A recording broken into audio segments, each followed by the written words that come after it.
Big fluff.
Hi, everybody. I'm Joel Murphy. And I'm Andy McIntyre.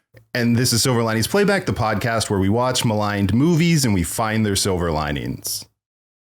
And we've got a very special episode to end Spooky Month, as we are watching all movies that are satanic related. And we have a person that did a very good satanic movie to talk about a very bad satanic movie.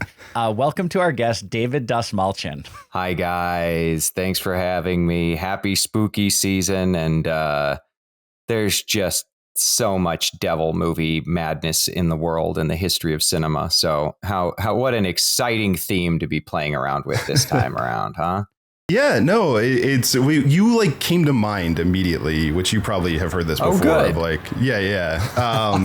But specifically too, because again, we've been talking about Satanic Panic stuff all month, but with Late Night with the Devil, which is brilliant. Like, it's a great movie. You guys were playing around with the kind of like Bohemian Grove stuff in that, which is another like of those long-standing, you know, what happens there, this exclusive club. There's a lot of mystery and you're playing, like you guys call it the Grove, but you're playing obviously very close with that actual. Well, you know, you have to be careful when you're talking about the Bohemian Grove. As you know, all of our vigilant, dear patriots out there in the Q community have been doing their hard work and discipline trying to get to the bottom. Just kidding.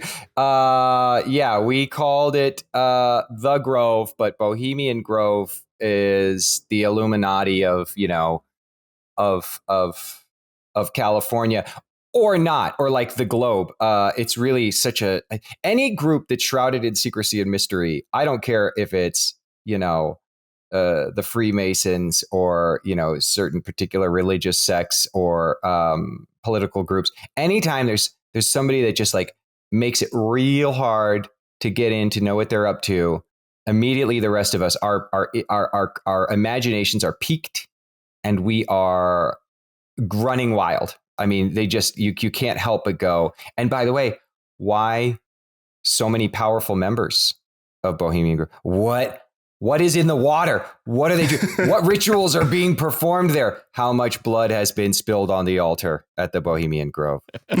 Or is it just a bunch of, you know, rich guys hanging out and toasting their next, you know, hostile corporate takeover and patting each other on the back? It's all. Yeah. Is it just raising a glass to capitalism and moving on? Yeah. Which one do we prefer? Yeah, exactly. Yeah. Or is it a painting that comes to life? Exactly. Kind of. Yeah. Which is, you know, obviously we all want to know what happens at the Bohemian Grove. We also would all want to know why our wives were in a painting being burned alive. But I do want to ask both of you, because this is the setup for this movie, Daughters of Satan, starring Tom Selleck, that we watched this week. If you both, like your partners, like if you saw the painting of them, would you buy it and bring it home? And would you be surprised when your partner was kind of like, Tom Selleck seems blown away that she's not immediately into it, of like, I found this painting that looks exactly like you being set on fire. There's so much to unpack here. First of all, Right. You're traveling in Southeast Asia. You're at a weird swap meet / garage sale in the Curiosity back of shop. some curio shop. But there's a painting of a person, a partner, someone that you love. I mean, and you're like, that's them. First of all, how much does the painting really look like her? Because I feel like, there's a lot of ways when he brings it home and goes, oh my God, look, I found this painting of you.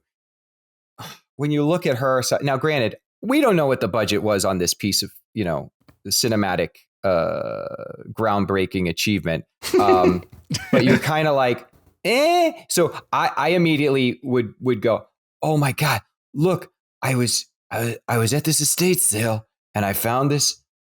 Now, if it's a photograph, that'd be more creepy. But as a painting and you show it to your partner, man, you better hope it's a really good painting. Because this one's like, it's okay. So what I laughed so hard when I remember when I saw this film and I laughed because I was like, oh, she's looking at it with despondency because she's like, that's what he thinks I look like. Oh, it's not flattering. Well, and I think for sure, it's not flattering. No. I think the movie very intentionally shows us the painting before they show us the wife. So that's the image of what we think the real person is. And then we see the wife and like, I guess. I mean, kinda. Sure. Yeah. It's a white woman. It would be fun, though, to bring something like I wouldn't care if it's my friend, my partner, somebody that I barely know. If I was at the Salvation Army and I see an old, wall paint, and it looks like you, I'm buying it and I'm taking it straight to you. And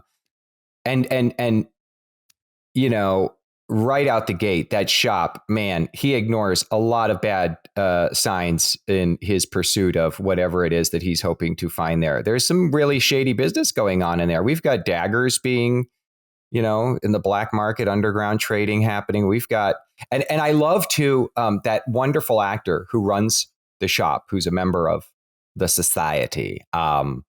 He's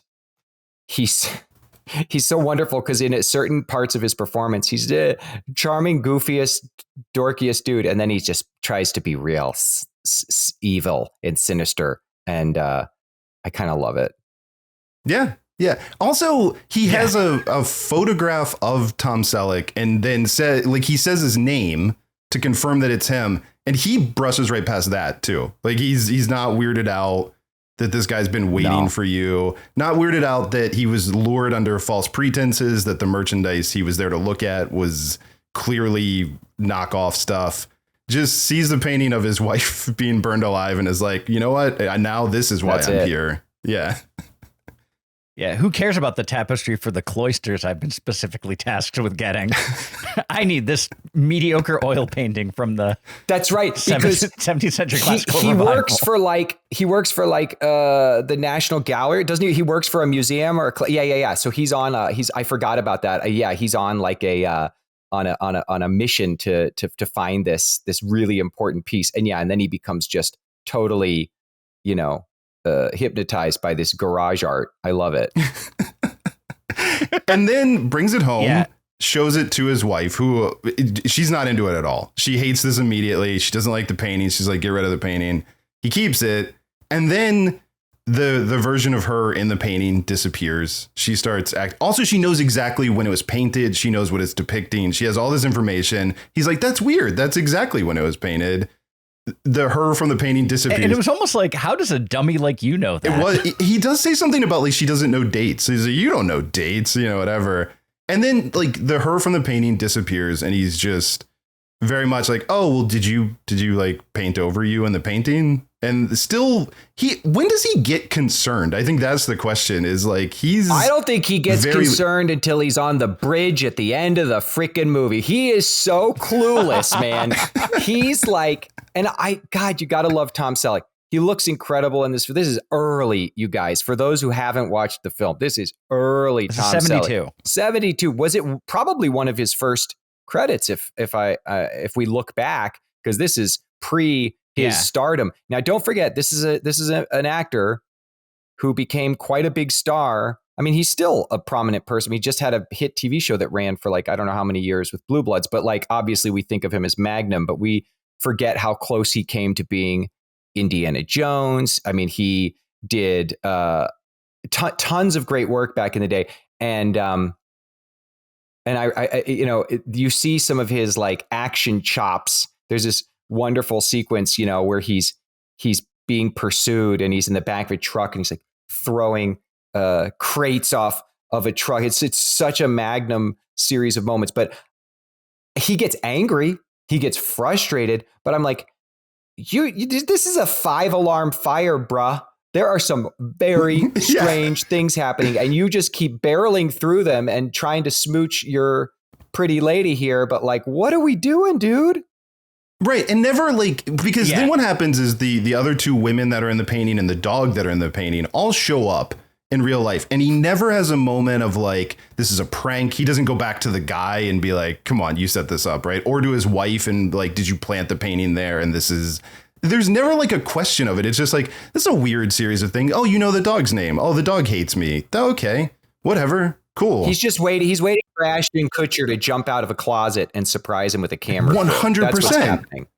Yeah. Like, it's not weird that dogs look similar. Like, Rottweilers look like Rottweilers, that's not weird. But when a woman who was in the painting offers to be their housekeeper, like, no, that would give me pause. No. She does not offer to be their housekeeper, buddy. She shows up and she's like, I am your housekeeper. Can you imagine somebody showing up on your front door and going, I saw the ad in the paper. I'm your whatever. I'm your new housekeeper. And you're like, I'm sorry, what? And she just barges right in, takes over. She's got no bedside manner. I don't want her changing my linens. I don't want her cooking for me. She's a very uncomfortably socially awkward person. And by the way, I'm an animal lover. Anybody who knows me knows that. That dog, no, that dog would be removed. We're not putting him down, but we are removing him and we're taking him to like Caesar Caesar Milan can train that dog. We're going to bring in the dog whisperer. There's no way after the way that dog treats Tom Selleck that he's just going to keep being like, ugh, all right, snappers over there just almost ripped my throat out. That dog's getting rehomed immediately. There's a loving home somewhere that would love that dog. Not my house. Well, apparently the loving home, it's Nicodemus is the dog, and it's like 666 something street is like the. That's right. Yeah, it's the address. There's nothing on the nose at all about this movie. No. Very subtle. Subtlety is what this movie's all about. Yeah. But yeah, then we also find out later that there's a second painting that has a Tom Selleck in it, and his relative was the one who burned them alive.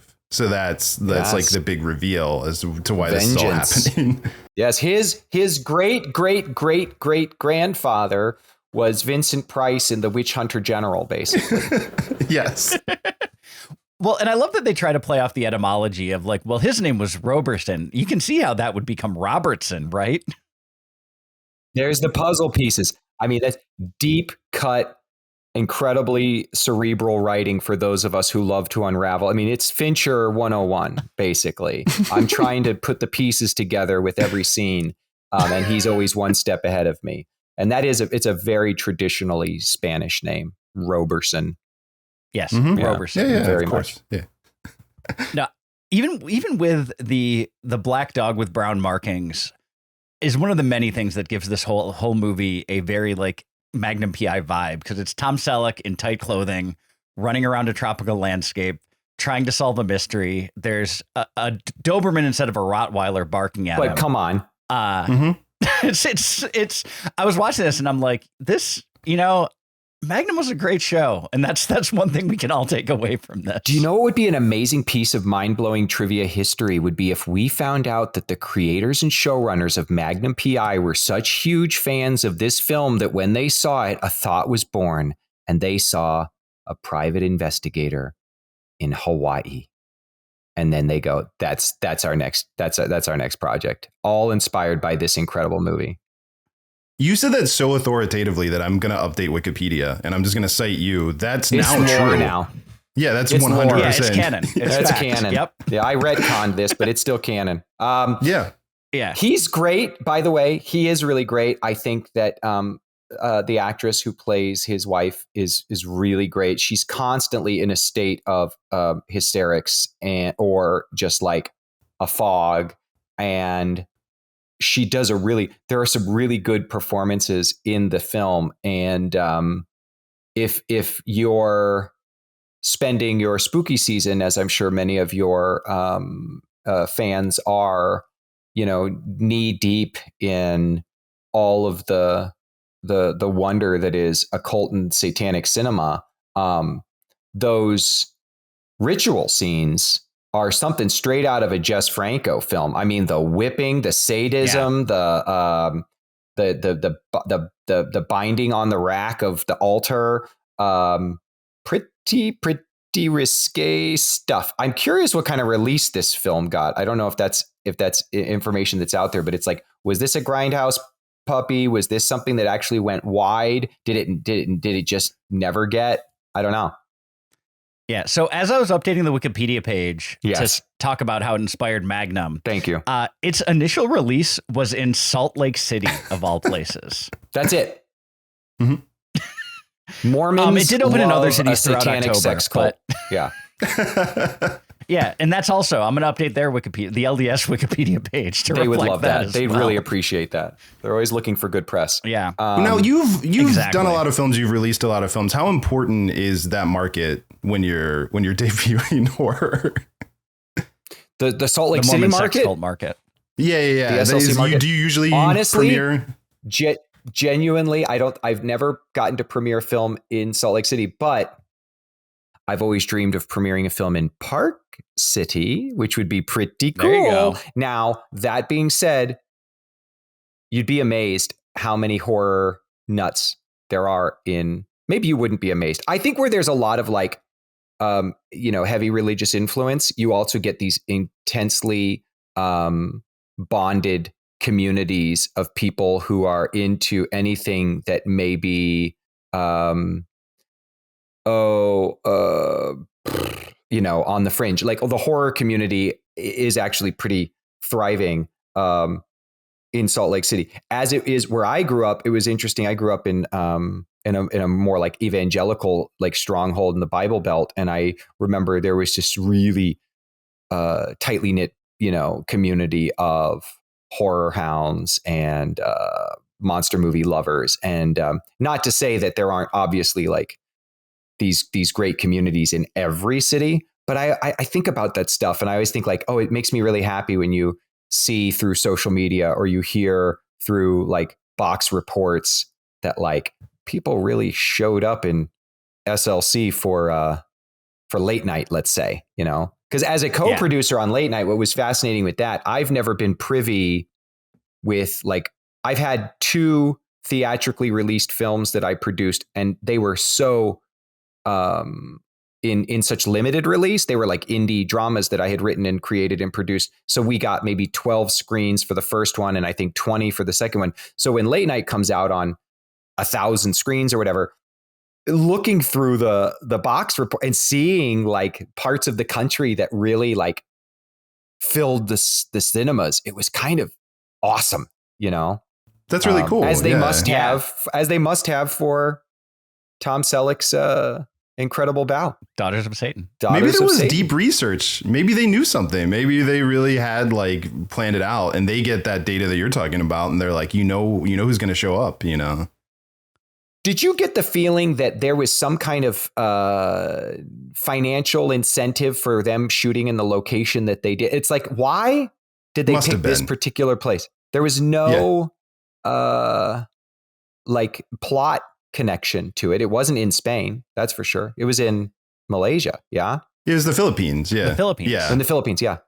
And they were like, but yeah, absolutely. This could have been Salem. This could have been anywhere in America. There was nothing regional about it. Like anywhere that there were witch trials would have made sense. I'm just so curious how that choice was made. Like, let's fly everybody to the Philippines And it's like, was one of the investors Filipino? Did they have a great crew there? Because I make movies all over the world now. I mean, we shot Late Night with the Devil in Melbourne, Australia. And one of the big reasons for that is our director, writer, team, and their whole family of filmmakers are Australian. There's also incredible tax incentives that we don't necessarily have the benefit of in the States. So I get it, why I've shot in Hungary, why I've shot in South Africa. I just got back from Cape Town. So it's like, okay, did the Philippines have an experimental tax incentive that year in 1971 while they're filming?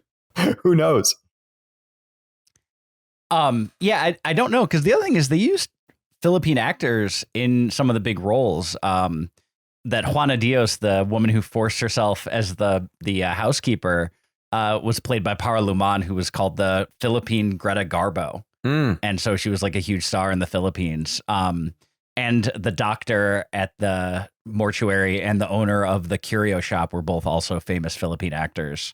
So it's she was pretty great, by the way. I mean, she was. I mean, her role was so odd, but I think about that, and I'm sincere when I say, you know, it's not like watching Plan 9 or something. It's like watching this film, as wildly ludicrous as some of the plot development goes. It's still like you get some really good performances. Tom Selleck, good actor, man. He's always been a good actor. He has so much charisma on screen, and he's not winking. He's not nodding to you going, no, I know what I'm making here, which is, to me, gives me a great deal of respect. I love artists, actors who, no matter what the film is that they're working on, they are committed to the tone and the authenticity of creating that tone for the film. As soon as somebody starts winking to me, or I can feel energetically that this is either a paycheck to them or it's a, I don't know what I'm out. You feel it, and I've been so lucky as an actor, because I do love genre so much, and I love the horror space in particular, getting to play in that world. I don't approach it any differently than I would if I was getting to do an episode of, Succession, if I was doing, Taming of the Shrew, if I was doing a Sam Shepard play. I don't look at it any differently. And you could tell Tom really took this, and he's doing a lot of his, sometimes you see the stunt double and it's really bad wigging, but like his stunts, he's jumping, he's rolling around. He gets so emotional by the end. It was great.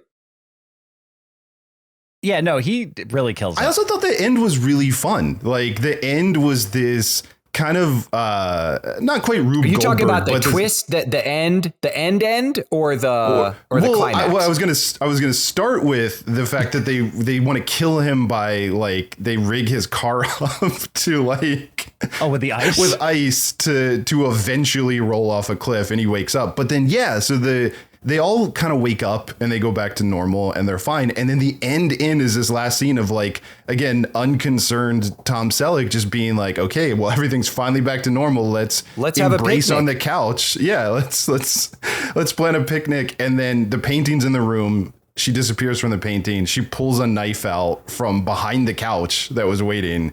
And the last shot is just her. And she stabs him in the back right to his face. I loved it. Spoiler like, no notes. Alert.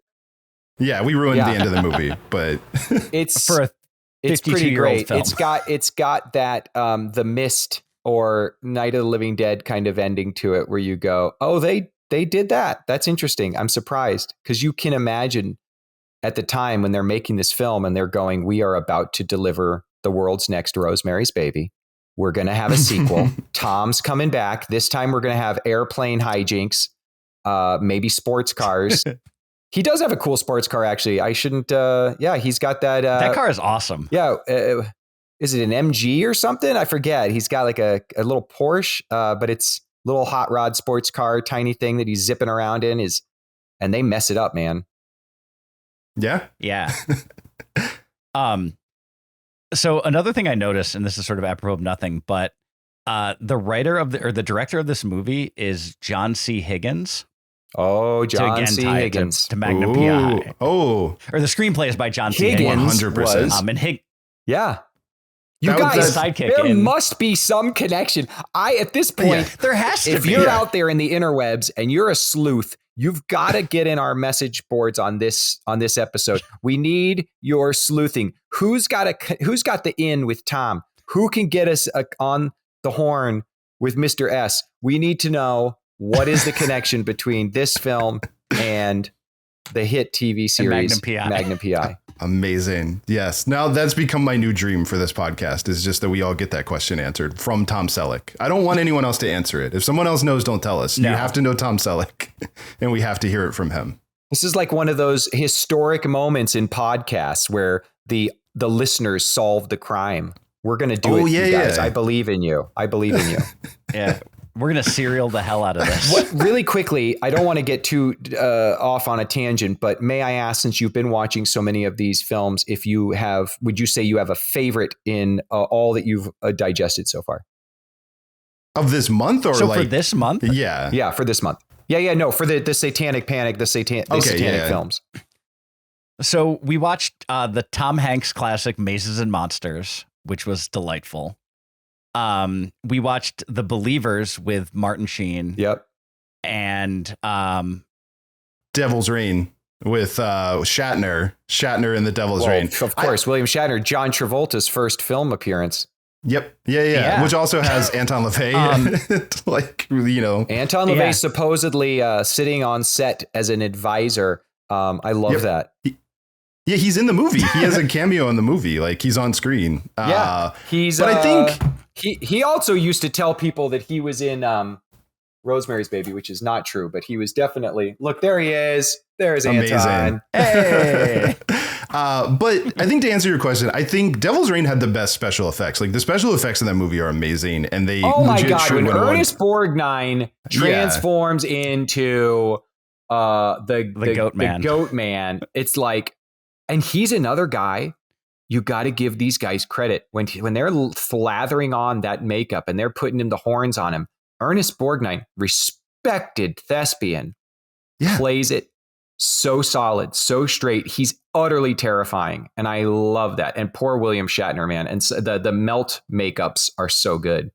Yeah, no, I think that had the best special effects, but I actually do think I might have enjoyed this movie the most, like this week. Like, I think just seeing Tom Selleck fight a painting was the joy I didn't know was missing from my life. No, it's a blast. It does drag, I think, in the second act. Like, you start to feel like, okay, we're on repeat here. I would have liked some more maybe twists and turns. It gets real talky in the third act too. Yes. Lots of these dialogue heavy scenes where I'm like, let's get back to the naked people getting lashed in the sacrificial room. But no, But I do think I think those scenes go harder than any other one this month too. So I think it has that going as well, of like, if we're doing Satanic Panic and you want to see the rituals, this has the best. Like, they are. It goes. It's hard R, I would say. Yeah. Pretty brutal. It also, I think it's really wonderful when a lot of people will say, oh, an actor only did horror at the beginning of their career, or they were trying to like break into Hollywood, which is probably true. But I do think how fun would it be now at this stage of his career for us to get like Tom Selleck to do a really cool, like, cult themed horror movie. It's like, I don't know. I certainly hope and pray I never reach a place in my career where I go, oh, I did horror at the beginning of my career because that was my way in. Yeah. Because now I'm like, I want to see or be a part of helping bring to the screen like the horror film that is like a big awards show film. I also wanted to bring to the screen the kinds of horror that gets people back to like Rocky Horror fandom. There's all these different wonderful categories where well-made horror can exist. And I want to just keep doing it for the rest of my career, Yeah, no, it's such a fun genre. And I love that you can do all these weird different things with it. And you can do dark endings. And No, it's even bad horror is usually still really fun and silly in its own way. It's the best. Horror is the best. Like, I love this month. Yeah. And to bring it back to this movie, I think 3 of the 4 movies we watched this month had the dark ending.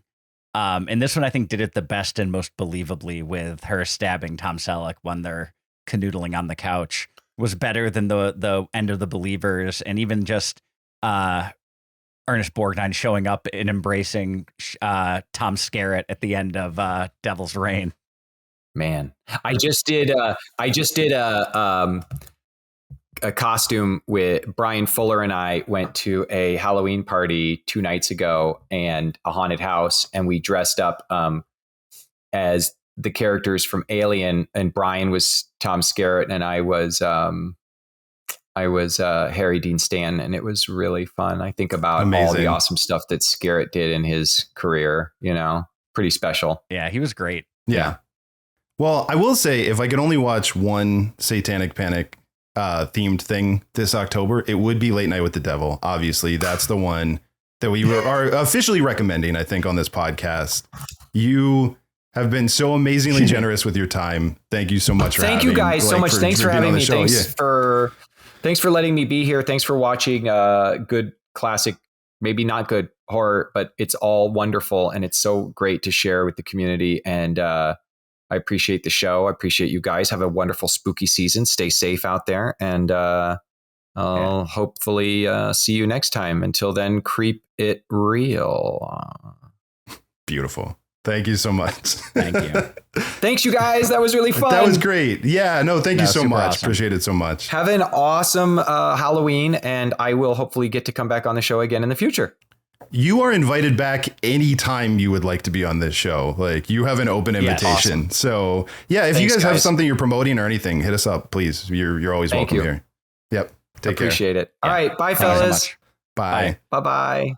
That was amazing to have David Dastmalchian come and be a guest on our show and be so insightful and passionate about horror. Like, that's who we do the show for. I don't want to disparage everyone else who's done this show, because we appreciate all of them, but that's the best guest that we've had. That was amazing. And that was what this month needed. We needed the expert. We needed to break down Tom Selleck with him. And that was amazing. That was so good. I hope all of you enjoyed that as well. He had go ahead. Well, he obviously had to run, but we do want to make sure, please, like I said, check out Late Night with the Devil. He's got a bunch of comics out right now. Knights versus Samurai. Yeah, he's doing a lot with Knights versus Samurai. Doing a bunch with Dark Horse and McFarlane Comics. A lot of the stuff is very much in the horror theme. So definitely check all those out. He has Knights versus Samurai, I believe, is the next issue's coming out right after this episode airs. Yeah, it's Knights vs. Samurai, October 30th. Creature Commandos, November 6th. He's got a more Count Crowley, which is the thing that he created. He's got that. DC Horror Presents, Headless Horseman. He's got a ton of comics, and yeah, they're spooky, they're horror stuff. You're gonna love all of that. He is the best. Like, that was fantastic. Yeah, and the skeleton hoodie. Come on. Yeah. Come on. No, as soon as he popped up on that screen, I knew we were in good hands. And yeah, like, we also, we're going to go out on we have a little extra Dastmalchian to end the show, which is that there's a song Halloween Hop that he did with Lovecraft. We're going to play that out. But man, what a great month, Andy. Like, what a great month. Yeah. Maybe even better than Nick Cage month is spooky season month. I don't know. We set a pretty high bar, I think. I think this was a good month.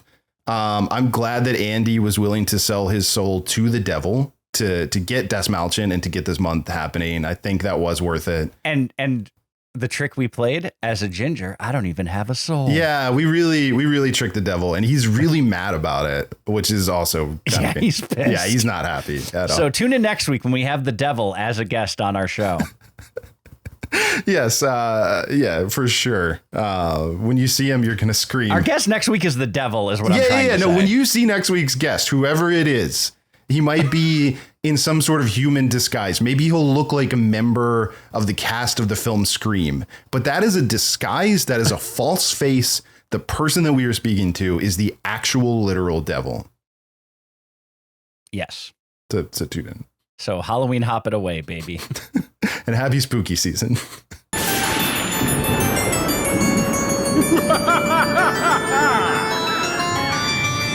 Ooh.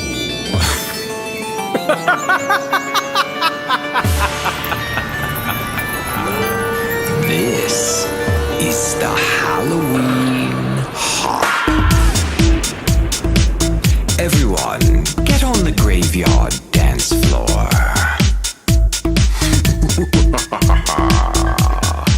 Get your witch's broom ready and let's fly.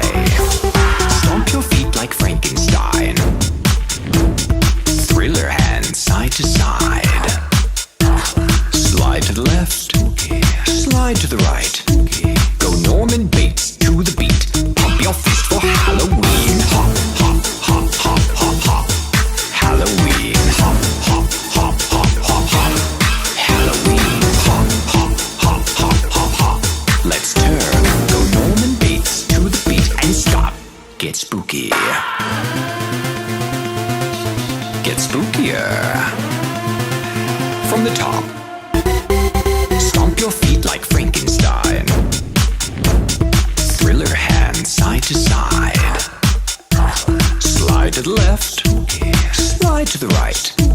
Go Norman Bates to the beat. Pump your fist for Halloween. Hop, hop, hop, hop, hop, hop. Halloween. Hop, hop, hop, hop, hop, hop. Halloween. Hop, hop, hop, hop, hop, hop. Let's turn. Go Norman Bates to the beat and stop. Trick or treat. Give me something good to eat. Drop your bones to the beat. I said drop your bones to the beat. Drop your bones to the beat. Now rise! Stomp your feet like Frankenstein.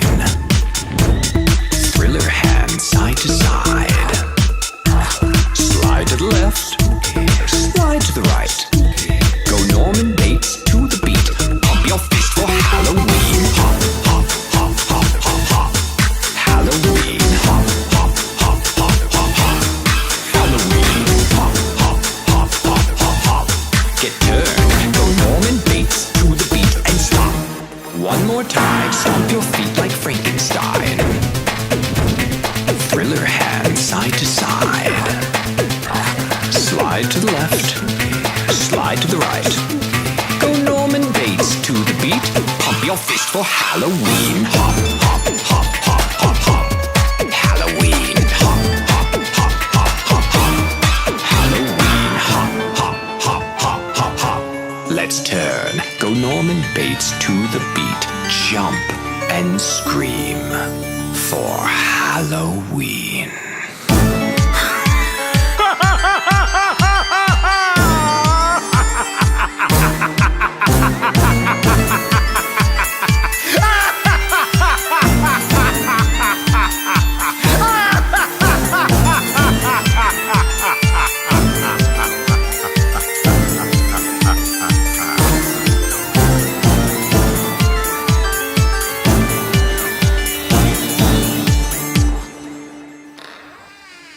Happy Halloween.